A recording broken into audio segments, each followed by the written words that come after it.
네, 박상희 기자. 네, 오늘은 좀 두 번째 시간인데. 네. 네, 뭐, 지난번에 그, 같은 회사에 소속되어 있던 모 기자께서도 두 번째 시간에는 어마어마하게 잘했어요. 아, 네. 일취월장 완전히. 깜짝 놀랐습니다, 제가. 네. 자, 누군지 실명은 제가 밝히지 않습니다. 자, 오늘은 어떤 이야기를 주고 나오셨습니까? 네, 오늘은 12월 달에 예정되는 공모 예정 기업들을 살펴볼 건데요. 좀 11월 달이랑 12월 달에 공모 일정이 몰려있는 경향이 있거든요. 그래서 네. 12월 달에만 9개의 기업이 지금 예정이 돼 있고요. 그 대표적으로는 이제 GS 리테일이나 워닝 머티리얼즈 등 이런 기업들이 있습니다. 네. 네. 12월에 9개요? 네. 네. 꼭 연말인데 불구하고 이 바쁜 일정에 좀 해야 될 사연이 있는 거겠죠? 뭐, 어떻게 보면. 네, 아시다시피 8월 달에 조금 주가가 크게 출렁이는 사태가 있었잖아요. 네. 그때 이후로 조금 많이 그 기업들이 기업 공개 일정을 미뤘었습니다. 근데 그게 이제 일정상 거래소에서 상장 예심을 통과하게 되면 6개월 이내에 상장 이게 완료가 돼야 되거든요. 네. 그런 이슈 때문에 조금 미뤄뒀던 기업들이 나서고 있는 것 같거든요. 대표적으로 이제 GS 리테일이나 파워 테크놀로지 같은 기업들 같은 경우에는 6월 달에 예심을 통과했으니까요. 네. 지금 공모에 나서지 않으면 안 되는 그런 시기적인 이슈도 있습니다. 그렇습니다. 자, YG엔터는 뭐 어마어마한 시중 자금을 끌어모아서 대박이 났었는데. 그렇죠. 자, 이런 기업들, 12월 달 기업들의 공모 일정 어떻게 네. 좀 됩니까? 네. 먼저 6일에는 유가 증권 시장에 상장하는 인터디스하고요. 자동 제세동기 그 제조업체인 CU 메디컬 시스템이 나란히 공모 일정에 들어가고요. 7일에는 서암기계공업이 또 14일에는 3개의 기업이 동시에 하는데요. GS 리테일, 나이스 D&B, DNA 링크 등이 주인공입니다. 그리고 15일에는 워닝 머티리얼즈가 공모를 시작을 합니다. 원익그룹 계열사까지 네. 공모를 하는군요. 자, 이 12월 달에 공모하는 기업들의 어떤 특징이라고 해야 되나요? 네. 좀 뭐 그런 게 좀 공통점이랄까? 그런 게 좀 있나요? 어떻습니까? 그러니까 공통점이라고까지 할 거는 없고요. 그냥 투자자들 입장에서 볼 때는 조금 셀렉션이 좀 다양해졌다 이런 걸 볼 수가 있을 것 같은데요. 먼저 메뉴가 좀 다양해졌다? 네, 그렇죠. 유가증권 시장이 넥솔론 이후에 없었는데요. 네, GS 리테일이라는 대어가 등장을 했고 또 인터지스도 유가증권 시장에 상장을 하고요. 그리고 그 바이오 업종도 2개 기업이나 지금 상장에 나서거든요. 그리고 바이오. 파워 테크놀로지 같은 경우에는 일본 기업이기도 하고요. 그래서 그 업종도 조금 다양해졌고 그리고 그 기업의 특색도 조금 다 다르기 때문에 투자자들 입장에서는 그 선택의 폭이 조금 넓어졌다고 보시면 될 것 같습니다. 그렇습니다. 코스피 시장에 상장하는 뭐 그 대기업 계열사도 있는 거고, 네, 네. 바이오 기업도 있고, 또 일본 기업까지 있고, 네. 해외 기업까지 참 그 메뉴가 참 다채롭습니다. 네. 자, 이 중에서 역시 이제 그 GS 리테일, 네, 전국에 안 깔린 곳이 없죠. 그 편의점. 네. 네. 그 편의점 안 깔린 거 없는데, 안 깔린 곳이 동네가 없는데. 네. 자, GS 리테일, 일단 많은 관심 받는 것 같습니다. 어떤 기업입니까? 네, 일단 공모 규모부터 살펴보면요. 네. 3천억 원 수준이거든요. 이게, 카이가 상장한 이후로는 6개월 동안 없다가 가장 큰 기업이라는 게 네, 일단 3천억 관심을 원. 네, 가져야 할 부분인 것 같고요. 그다음에 사업 부문을 보면은 편의점 GS25하고 말씀하셨다시피 그다음에 GS 슈퍼마켓을 주요 사업을 하고 있고요. 지난해 매출액 3조 4,737억 원, 순이익 5,212억 원을 기록을 했습니다. 네. 그런데 그렇게 지난해 좋았던 실적이 올해 조금 줄어들었는데요. 네. 상반기 영업이익이 전년 동기 대비 25%, 순이익이 무려 92.3%나 이렇게 하락을 했습니다. 야. 순이익이 314억 원으로 확 떨어진 거거든요. 네. 네. 그래서 주당 순이익도 이제 10배 이상 하락을 했는데요. 이게 주당 순이익이라는 게 공모 그 밸류에이션에 영향을 미치기 때문에 네. 공모 일정을 뒤로 미뤘던 이유가 되지 않았나 이렇게 시장에서는 보고 있습니다. 그런데 왜 이렇게 갑자기 원래 상식적이라기보다는 관행적으로 네, 네. 공모 앞두고 이익이 좀 이렇게 뻥튀기 되는 네. 그런 현상이 있는데 네. GS 리테일은 그 반대로 됐단 말이죠. 이유가 있을 것 같습니다. 그러니까 GS 리테일 측에서는 설명을 하기를 그 백화점 부분이랑 GS 마트 부분을 지난해 롯데쇼핑 측에 매각을 했거든요. 그게 이제 네네. 순이익에 딱 가만히 됐기 때문에 반영이 돼서 지난해 좀 예외적으로 좋았던 거다. 올해 뭐 특별히 나빴던 건 아니다. 이렇게 얘기를 하고는 있는데요. 네. 다행히 3분기 실적은 좋았습니다. 네. 3분기만 보면 실적은 좀 좋아졌다. 네, 네. 네, 알겠습니다. 자, 역시 이제 기관들이 좀 좋아할 것 같습니다. 워낙 이제 큰 대형주다 보니까. 네, 좀 어떻습니까, 반응은? 좀 말씀하신 것처럼 반응이 좀 관심이 높은 편인데요. 특히 주목하는 부분은 경쟁업체 대비 그 마진율이 높다는 점과 그다음에 성장성이 연간 12%에 달한다는 점, 그 점에 좀 주목을 하고 있는 것 같습니다.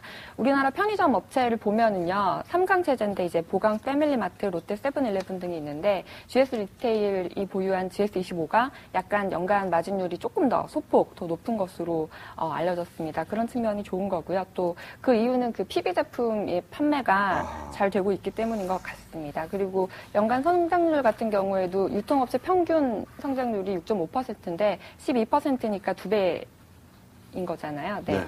그런 점도 되게 긍정적으로 작용하고 있는 것 같습니다. 네. 그 GS25 그 편의점에 가서 네. 칠성사이다 한 병을 사면요. 네. 그거 1,500원이나 받습니다, 그거. 근데 그거 이제 할인마트 가서 사면요. 네. 1,000원도 안 돼 살 수 있어요. 아, 네. 그러니까 이게 그만큼 GS25가 이제 24시간 영업을 한다고 하면서 네. 그 우리가 심야에도 하기 때문에 많이 받는 건 당연하다 이렇게 얘기를 하는 거거든요. 그럼에도 불구하고 일반 그 할인마트에 대비 네. GS25의 그 칠성사이다 가격은 터무니없이 높다, 네. 비싸다 이렇게. 네. 그래서 요즘 이 대기업들 거대 유통점들 뭔가 이렇게 왜 이렇게 많이 붙여서 팔아먹냐, 네. 스스로가 왜 이렇게 세냐 뭐 이런 얘기 있지 않습니까? 네. 물론 이제 GS25에서 근무하는 그 아르바이트생들, 특히 심야에 아르바이트 하시는 분들한테는 네. 그렇게 좀 많이 받아야 그 아르바이트비가 좀 올라갈 수 있는 그 여지가 있겠는데 그 덕에 이제 GS25가, GS 리테일이 마진율이 높은 거 아닌가요? 너무 비싸더라고요, 사이다 진짜. 네. 사이다 한 병에 그 조그만한 거 하나에 1,500원인 거는 제가 깜짝 놀랐습니다, 진짜. 롯데 칠성을 뭐라고 해야 되나요? 칠성 사이다니까. 아니, GS25만의 문제는 아니고 편의점 업체가 다 그렇죠? 전반적으로 그런 거니까요. 아, 네. 알겠습니다. 조심스럽게 짚어봐야 될 점은 또 없나요? 아, 네. 조금 요즘 공격적으로 이렇게 영업력을 나서고 있는데요. 그 점포수가 늘어난다고 해서 그게 바로 그 영업이익이나 순이익으로 반영이 되는 건 아니니까요. 네. 시간이 걸린다는 점을 조금 감안하셔서 장기적으로 보셔야 되지 않나 이렇게 생각을 합니다. 네. 뭐, 점포가 실제로 좀 많이 늘어났나요? 얼마나 늘어났어요, 점포가? 지난해 그 해군 PX라고 그 군대에 PX? 있는 그런 거 있잖아요. 아, PX에 들어가나요? 네, 독점적으로 GS25가 들어가는 걸로 했거든요. 네. 네. 그런 이벤트가 있었고요. 올해도 좀 1,000개 안팎의 점포를 늘리는 것으로 그렇게 예상이 됩니다. 확장 일변도군요. 네. 자, GS 리테일이 우리나라 유통 시장을 다 잡아먹을 듯한 기세입니다. 자, 코스닥 쪽에서는 관심 있는 좀 그 새내기 기업들이 어디가 있을까요? 좀 빨리빨리 하시죠. 네. 워닝 머티리얼즈. 워닝 머티리얼즈. 네, 이야기하겠습니다. 예. 여기는 공모 규모가 400억 원 수준으로 그렇게 큰 거는 아니거든요. 네. 아까 GS 리테일 3천억 원 수준이라고 말씀을 드렸으니까요. 근데 이례적으로 홍콩에서 IR을 월요일부터 오늘까지 진행을 하는 것으로 알고 있는데요. 네. 그러니까 해외 기관에서 수요가 있다는 이야기인 거죠. 여기 주관사가 동양종금증권인데요. 그쪽에는 현지 홍콩 법인을 통해서 조금 이 기업에 관심이 있으니까 와서 IR을 해달라 이런 요청이 있었다는 얘기거든요. 네. 그러니까 기관들, 해외 기관들도 굉장히 관심이 많고 국내 기관들도 마찬가지인 거고요. 네. 네, 알겠습니다. 워닝 머티리얼즈 해외 투자자들이 관심이 많다. 메모해 주시고요. 아까 바이오 업종 2개인가 들어간다고 그랬잖아요. 네네. 네, 요새 바이오 테마주가 뭐 툭하면 아주 그냥 난리인데 좀 간략히 좀 소개해 주시죠. 한 2분 정도 남았습니다. 네. 네, CU 메디칼이랑 DNA 링크라는 곳인데요. 네. CU 메디칼은 아까 말씀드렸다시피 자동 심장 자동 이렇게 충격 조사할 수 있는 그런 걸 하는 데고요. DNA 링크 같은 경우에는 이제 우리 DNA랑 관련된 그런 쪽을 하는 쪽인데요. 기술력이 굉장히 다들 뛰어난 것으로 알려져 있어서 시장에서 높은 관심을 받고 있습니다. 네, 다들 바이오 업체지만 뭔가 알맹이가 있다. 네, 기술력이 있으니까. 기술력이 있으니까요. 자, 마지막으로 파워 테크놀로지, 일본 기업이라고 저도 좀 생소한데 네. 일본 기업이 지금 국내에 기존에 한 개가 상장돼 있었나요? 네프로 IT가 네, 하나 있었는데 두 번째 상폐됐죠. 네. 상폐됐잖아요. 네. 그것 때문에 좀 투자자들 많이 좀 고생했는데 어떤 기업입니까? 좀 간단히 소개 좀 부탁드릴게요. 검색 엔진 그 컨설팅 업체인데요. 말씀하셨다시피 네프로 IT가 상장 폐지되는 그런 사태가 있으면서 그때 바로 이제 공모시장에 나오면 투자자들이 조금 투자를 꺼려할까봐 시기를 뒤로 미뤄서 지금 공모시장에 나온 겁니다. 네. 어떻게 좀 그 주간사나 이런 데서 좀 이렇게 뭐랄까 특히 일본 업체 이미지가 안 좋기 때문에 공모가를 좀 이렇게 좀 낮추거나 좀 그런 움직임이 있습니까? 어떻습니까? 그렇죠. 예. 지금 희망 공모가 밴드가 5,900원에서 7,100원으로 되어 있는데요. 이게 네. 약 10% 정도 좀 낮춰진 수준입니다. 네. 그 공모가가 낮아질 정도로 주간사는 혹시 좀 어디인가요, 이게? 공모주가? 주간사는 그 곡성 사태의 장본인이었던 대우증권인데요. 대우증권이 참 그 민감한 네. IPO를 많이 하네요. 네, 그렇기는 한데 아까 말씀드렸다시피 얘네가 그러니까 파워테크놀로지가요. 거래소로부터 예심 청구 승인을 받은 게 6월이니까요. 6개월 안에 상장이 완료가 돼야 되기 때문에 좀 어쩔 수 없어서 하는 측면도 있는데 그래서 가격 메리트를 높였다는 야, 이게 설명입니다. 대우증권의 얘기군요.